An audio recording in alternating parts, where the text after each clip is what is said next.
Welcome back to the Deep Dive. Today we are taking a bit of a virtual trip, heading over to Southeast Asia. We're unpacking a really packed, super efficient 3-day plan for anyone visiting Singapore for the first time. And our goal here isn't just, listing places. It's digging into the culture, the history, the logistics, the things that make a trip feel well informed.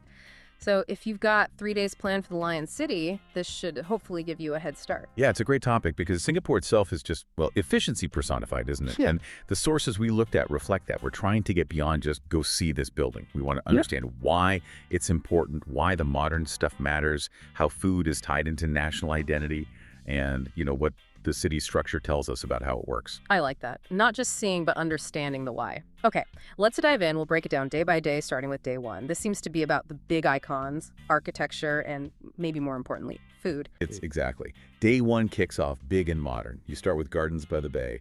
And this isn't just like a nice park. It's huge. It's a statement, really. Blending nature and engineering. You need a good chunk of time here. 2 or 3 hours, sources suggest. At least, yeah. And focus on the main conservatories. Yeah. The Flower Dome, and especially the Cloud Forest. Ah, the Cloud Forest. That's the one with the huge indoor waterfall, right? It's pretty spectacular. It really is. And it's not just for show. It's like a whole simulated mountain ecosystem. It says a lot about their focus on horticulture and, well, conservation tech. Okay, and from that engineered nature, you basically walk straight into engineered architecture, Marina Bay Sands. Pretty much. You step out and bam, there it is. It's definitely a required photo op. But think about the structure, too. Moshe Safdie's design. Those 3 towers holding up that, well, boat-like structure on top. It's like a giant symbol of Singapore's connection to the sea, its confidence in trade. That's a great way to look at it. Makes it more than just, a very tall hotel. Okay, moving on. Lunch. The itinerary points us to Lau Pa Sat. This sounds important. Oh, it's crucial. And you need to understand what it is. The building itself is amazing, yeah. Historic, Victorian, cast iron, really beautiful. But the real deal is inside. It's a hawker center. Right. And hawker culture, that's a big deal in Singapore, isn't it? Huge. It's actually UNESCO Intangible Cultural Heritage. Think about that. Okay. These places started partly as a way to manage street food vendors, make things cleaner. But they became the city's dining room. Everyone goes, rich, poor, doesn't matter. It's the great equalizer. Wow. So what should you absolutely try there? Definitely the satay. And you have to get a plate of Hainanese chicken rice. Those are like non-negotiable Singapore experiences. Okay, noted. Satay and chicken rice at Lau Pa Sat. From that kind of democratic food experience, the plan shifts back to something more colonial. The Raffles Hotel. Yeah, it's a pivot. But Raffles isn't just a fancy old hotel. It's a direct link to that British colonial past. Kipling stayed there, Conrad. It's steeped in that history. So grabbing a Singapore sling at the Long Bar, yeah, it's a bit touristy, maybe a bit pricey, but it's like sipping a piece of history, connecting to that transition from colony to modern nation. Makes sense. And after that taste of colonial times, we dive into Chinatown. Right. Full immersion. You've got the Buddha Tooth Relic Temple, which is quite something to see, plus the markets, the little shops, grabbing snacks. It's a total sensory shift. Reminds you of the deep Chinese heritage there. Okay, so day one is packed. How does it wrap up? It circles back to Marina Bay Sands, actually, for the Spectral Light Show. It's free, it's outdoors, uses lasers, water, projections, very high-tech. Runs nightly, usually 8 p.m. and 9 p.m. It's kind of the city showing off its modern capabilities as, like, public entertainment. Gotcha. Okay, so day one, modern icons, food culture, colonial echoes, Chinatown buzz, and a light show finale. That's a lot. So if day one sets the stage with those big landmarks, what's the focus for day two? Well, if day one was about the grand statements, day two brings in more context, I'd say, through nature, but also through exploring distinct cultural neighborhoods. Starting with nature, the Singapore Botanic Gardens. Yes. And this isn't just any botanic garden, it's a UNESCO World Heritage Site, which is significant because it got that status partly for its history, its role in rubber research back in the colonial era. It actually changed Southeast Asia's economy. That's fascinating context. But for visitors today, the highlight is often the National Orchid Garden inside, right? Why is that so special? Well, it's beautiful, obviously, but it's also a working research center for orchid hybridization. They breed new varieties there, and they often name them after visiting VIPs, like heads of state or royalty. It's kind of floral diplomacy. The main gardens are free, but you do pay to enter the orchid garden. Totally worth it, though. Okay, floral diplomacy, I like that. After the gardens, it's a complete change of pace. Orchard Road. Yep. The big shopping street, Yeah. wall-to-wall luxury malls, Ion Orchard, Takashimaya, Paragon. Even if you're just window shopping, it shows you Singapore's global ambition, its focus on high-end commerce. And then another cultural shift for lunch, Little India. Exactly. You trade the gleaming malls for vibrant, colorful shop houses. It's a really striking contrast. Get some amazing, authentic Indian food. And definitely check out the Sri Viramak Kaliamman Temple. It's incredibly ornate. We saw Chinatown on day 1, now Little India on day 2.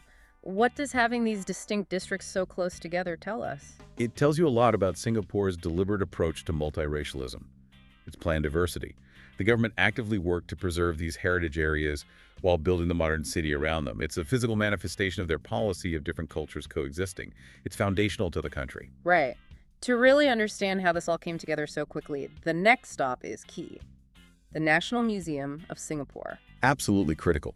Because Singapore's transformation, fishing village to global hub in, 50 years? It's staggering.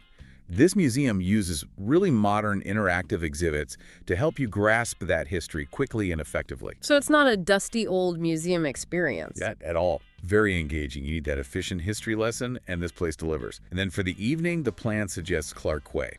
Right, for dinner and maybe some nightlife. Exactly. Historically, this was a super busy quay, loading and unloading goods on the river, the heart of trade. Now it's been totally repurposed. Restaurants, bars, entertainment, all along the riverside. Great atmosphere, especially at night. Okay, that sounds like a good end to day 2. History, culture, shopping, and riverside dining. Now, day 3 seems to shift gears again, getting off the main island. Yeah, day 3 is about the island escape, hitting Sentosa Island. And it also wraps up with one more key cultural district. How do you get to Sentosa? The sources mention a couple of fun ways. The cable car, which gives you great views, or the Sentosa Express monorail. Sentosa itself is basically a purpose-built resort island, a deliberate break from the city buzz. And what are the must-dos there, according to the plan? Well, there are huge attractions. The SEA Aquarium is mentioned. It's genuinely one of the world's biggest. Very impressive. There's also Adventure Cove Water Park, if you're looking for that kind of splashy fun. Okay.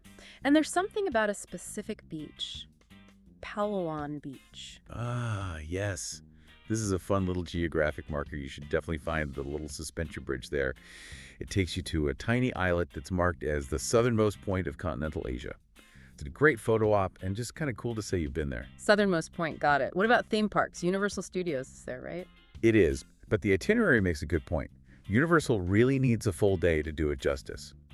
So if you only have part of the day as part of this 3-day plan, maybe consider the Skyline Luge instead. It's like a fun go-kart ride downhill. Quick thrill. Good tip. So after Sentosa, we head back to the main island for the final evening. That's the plan.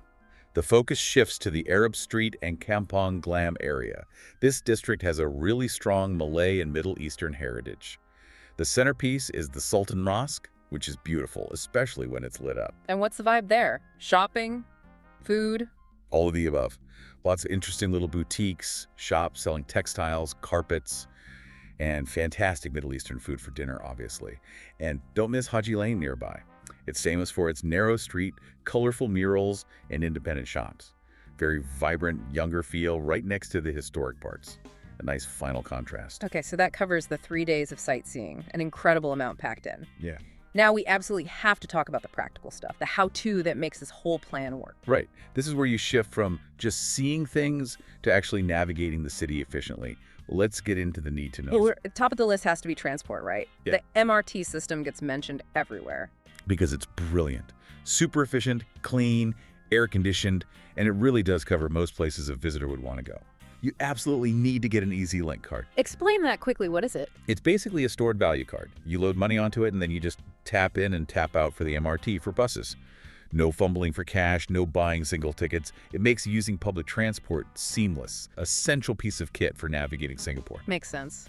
Okay, what about just general tips? Packing, weather? Weather, hot and humid Yeah. all year round. So pack light clothing. Breathable fabrics, definitely carry water. And maybe a small umbrella useful for sudden rain showers, but also good for shade from the intense sun. Oh, and crucially, if you plan to visit temples like the ones in Chinatown or Little India, you need to dress respectfully, shoulders and knees covered. Keep a light scarf or a wrap in your bag, maybe. Good point. And then there are those famous Singapore rules. Ah, yes. The ones everyone talks about. You really cannot buy or import chewing gum. It's banned. And the no littering laws are very strictly enforced. Huge fines. It sounds quirky, but it's part of that social contract, that emphasis on order and cleanliness that makes the city run so smoothly. That's the deeper point, isn't it? It's not just a random rule. It reflects the whole approach to governance. High control for high efficiency. Exactly. It's a trade-off they've made. Other quick logistics. Currency is the Singapore dollar, SGD, and English is one of the official languages and is very widely spoken, so communication is generally easy for English speakers. Okay, the big question for anyone planning budget. The sources gave some estimates in SGD. What should people expect? Right, let's break it down roughly. Accommodation. Budget options like hostels or basic hotels might be around 80 to 150 SGD per night. Mid-range hotels, maybe more like 150 to 300 SGD. It can get much higher, of course. And food. We mentioned the hawker centers being affordable. Yeah, that's the great thing. You could eat really well for not too much money, maybe 30 to 60 SGD per person per day if you lean into the hawker stalls and food courts. Which helps because attractions can add up.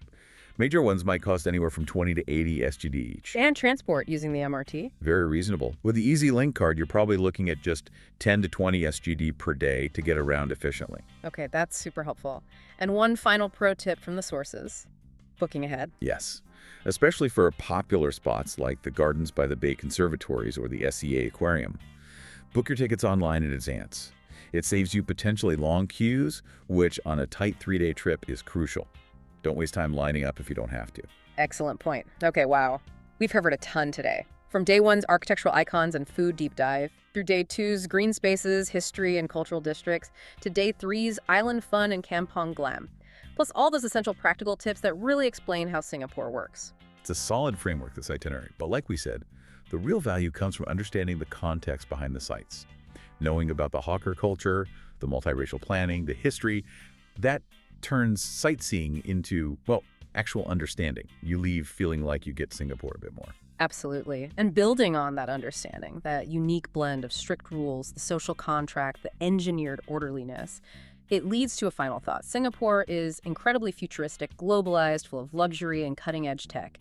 Yet it operates with this very strong, almost traditional top-down civic control. So the question to ponder is, how does that very juxtaposition, the tight public order right alongside the embrace of global entertainment and commerce, how does that define the unique, ongoing social experiment that is modern Singapore?